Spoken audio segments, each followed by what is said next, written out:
Hoje a gente vai ver uma oração difícil que talvez você nunca vai fazer, que é a oração dentro de um grande peixe.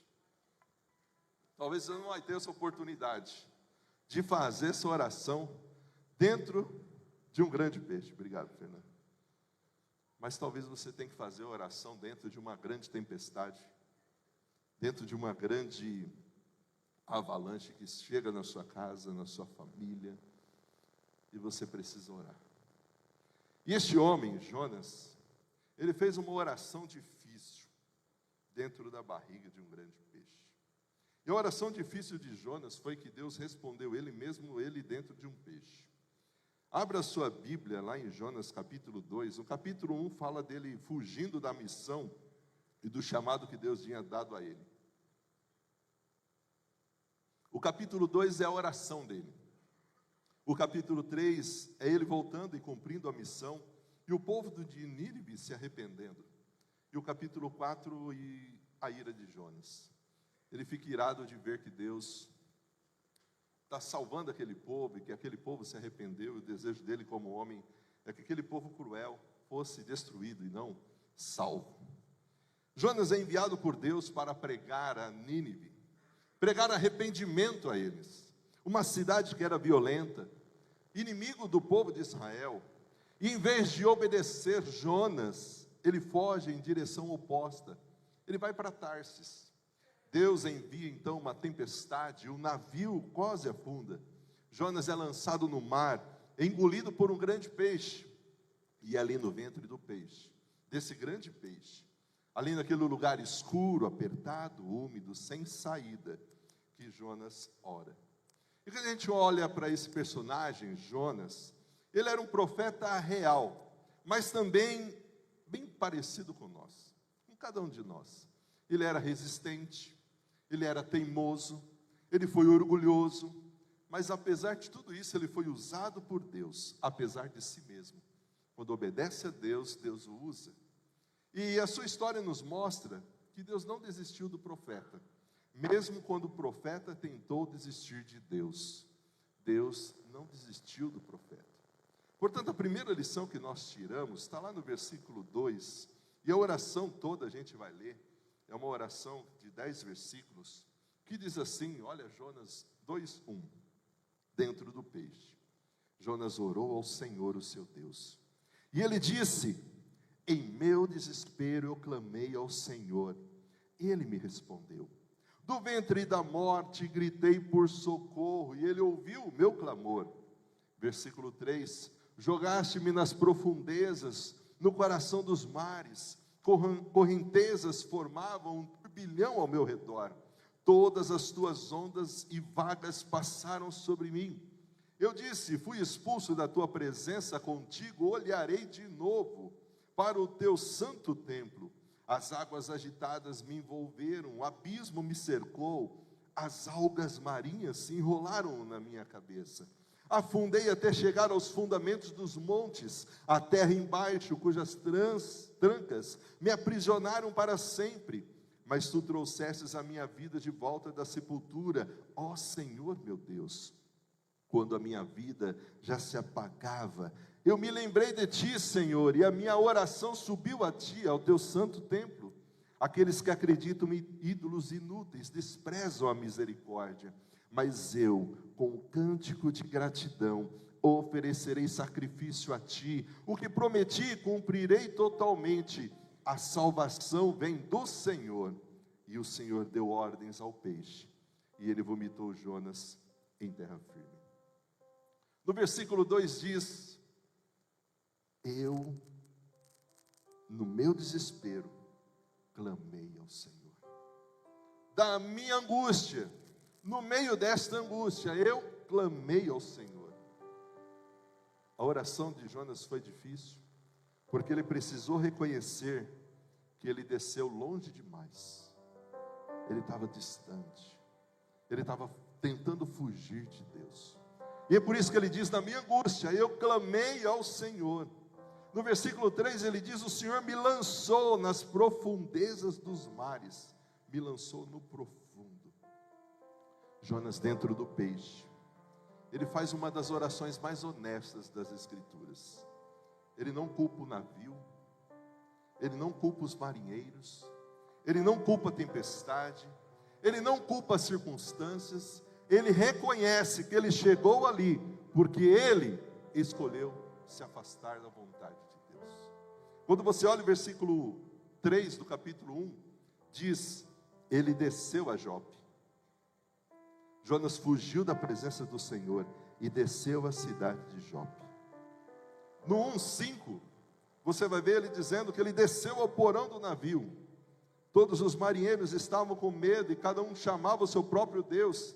E ali estava Jonas, porque ele tinha descido ao porão e se deitara e dormia profundamente.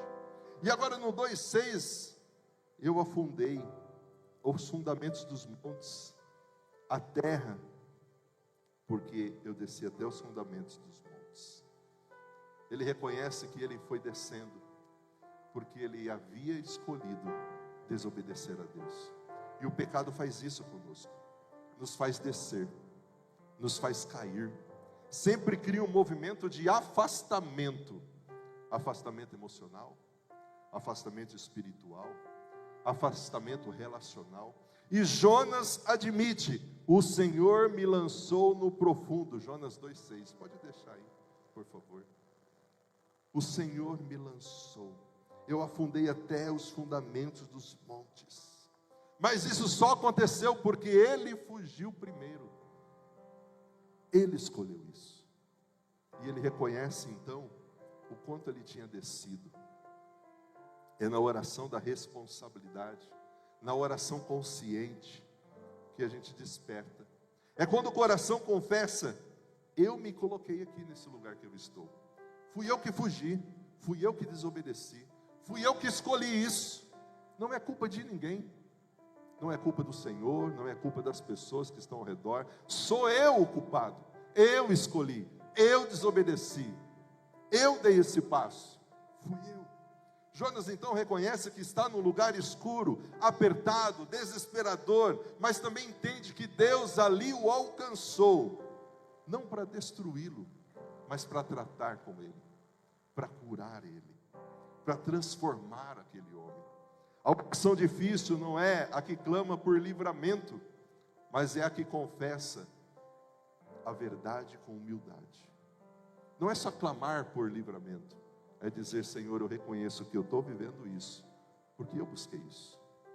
É resultado das minhas consequências, das minhas más escolhas lá atrás. Portanto, a oração que confessa a verdade com humildade, faz com que Deus não só restaure quem conhece a Deus, mas restaure aquele que reconhece onde ele caiu.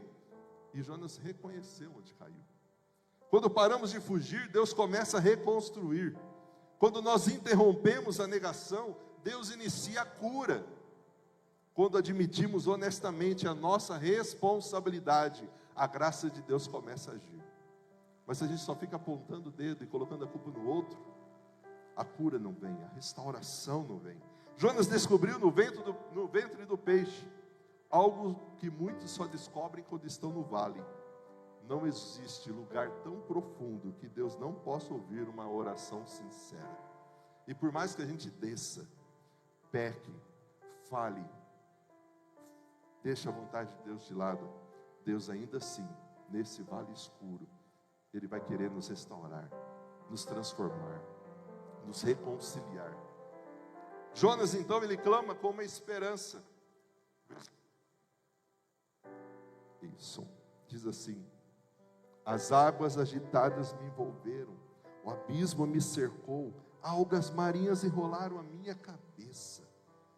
Olha o versículo 6, afundei até chegar aos fundamentos dos montes, mas foi neste momento que o Senhor me trouxe a vida de volta da sepultura. As águas me cercaram, o Senhor me fez subir da cova com a minha vida. Jonas clamou por esperança mesmo sem ainda haver saída. Ele continuava no ventre do peixe, mas ele esperava no cuidado de Deus, na resposta de Deus. No ventre do peixe não havia janela, não havia chão firme, não havia a mínima luz para indicar esperança. Tudo ao redor parecia dizer a ele, como em alguns momentos. Tudo ao nosso redor parece dizer: acabou, não tem mais jeito. Mas então Jonas faz algo que muda completamente a direção da sua história. Ele lembra quem Deus é e onde Deus está. E ele clama, esperando na ação e na providência de Deus. Jonas descreve a situação em detalhes. As águas me cercaram. Talvez uma sensação de afogamento. Algas marinhas enrolaram-se na minha cabeça. Talvez toda aquela pressão do caos. Desci até os fundamentos dos montes, o fundo do poço. Era a fotografia, na psicologia, a topografia do comportamento daquele homem, em que mostra a incapacidade dele, a incapacidade humana. Não havia o que ele pudesse fazer. Mas mesmo no meio da maior escuridão da sua vida, Jonas declara: mas o Senhor fizeste me subir da cova. O Senhor me trouxe, preservou a minha vida. É um momento em que a fé se levanta contra o desespero. Jonas não tinha saído do peixe ainda. Nada havia mudado ainda. Nenhuma porta havia se aberto. Nenhuma resposta havia chegado. Mas no seu coração ele já sabia: Deus está no controle. E está ouvindo essa oração sincera que eu estou fazendo. Por isso ele ora. Coloca os 6, por favor. Por isso ele clama. O Senhor está me ouvindo. A fé, querido, não depende das circunstâncias para que a gente continue acreditando. Algumas coisas talvez não vai mudar, mas você precisa continuar acreditando. A fé verdadeira em Deus, ela não precisa de termos circunstâncias favoráveis para a gente acreditar em Deus. Mesmo no escuro, nós temos que ter fé. Mesmo sem ver, Deus pode reverter. Deus pode fazer aquilo que nós não podemos. A fé não é ver a saída, é confiar em Deus, mesmo dentro da escuridão. E olha o versículo 9. Ele se rende ao propósito de Deus. Ele vai dizer: mas como um cântico de gratidão, eu vou oferecer sacrifícios a ti. O que eu prometi, eu vou cumprir totalmente. Jonas reconhece a sua queda. E Jonas agora se rende, dizendo: Senhor, agora eu vou obedecer. E ele obedece. Quando você olha o capítulo 3, a palavra do Senhor vem a Jonas novamente: vá até a grande cidade de Nínive, pregue contra ela. Ele foi, mas ele pregou esperando de fato a destruição de todo o povo. Ele obedeceu. Ele disse: eu vou voltar, eu vou obedecer. Jonas que fugia agora se curva diante de Deus. O Jonas que tentou se esconder e diz: eu vou obedecer ao Senhor. E ele declara no final desse texto 9: ao Senhor pertence a salvação. Mesmo no mais profundo, mesmo no fundo do poço, ele reconhece: não é meu plano, não é a minha vontade, não são as minhas preferências, é tudo sobre Deus e tudo para Deus. Não sou eu. Mesmo ele não entendendo porque Deus queria restaurar aquele povo e dar àquele povo a oportunidade de arrependimento, o profeta teve que obedecer. E a palavra salvação aqui não é apenas livramento físico do peixe, mas é Deus quem salva as pessoas. É Deus quem dá uma oportunidade a Nínive. É Deus quem escreve a história. É Deus quem é soberano. A salvação aqui não é minha para controlar, é do Senhor, e Ele dá a quem Ele quiser. Mesmo que aos nossos olhos a gente olhe algumas coisas e fala assim: impossível essa pessoa ser salva, olha o que ela fez. Não sou eu que escolhe quem Deus vai salvar. Não sou eu que digo para Deus quem pode e quem não pode. Ele é soberano.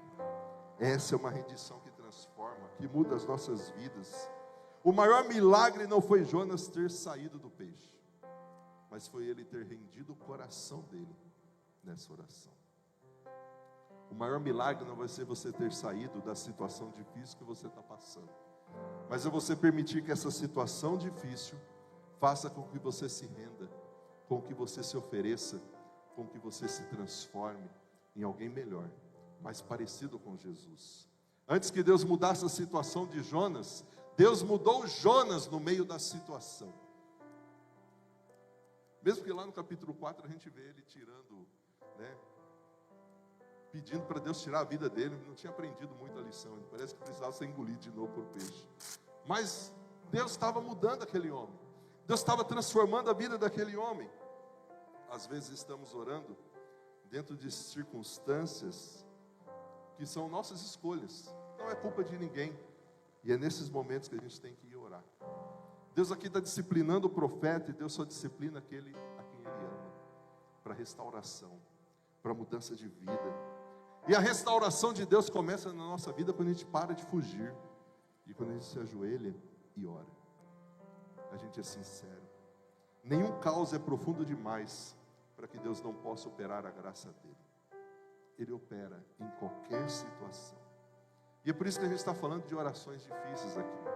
Porque a gente quer despertar em você a necessidade de você orar, clamar a Deus. E sabe por que a gente faz isso? Porque falar com Deus é um privilégio. Falar com Deus é a melhor coisa que nós temos. Fica de pé e vamos cantar isso. Vamos aprender sobre oração cantando essa música. Eu não sei como está o seu coração, como você está vivendo essa semana, mas talvez você está vivendo como Jonas, algumas situações que fazem você ver assim, estou no fundo do poço, não tem mais saída.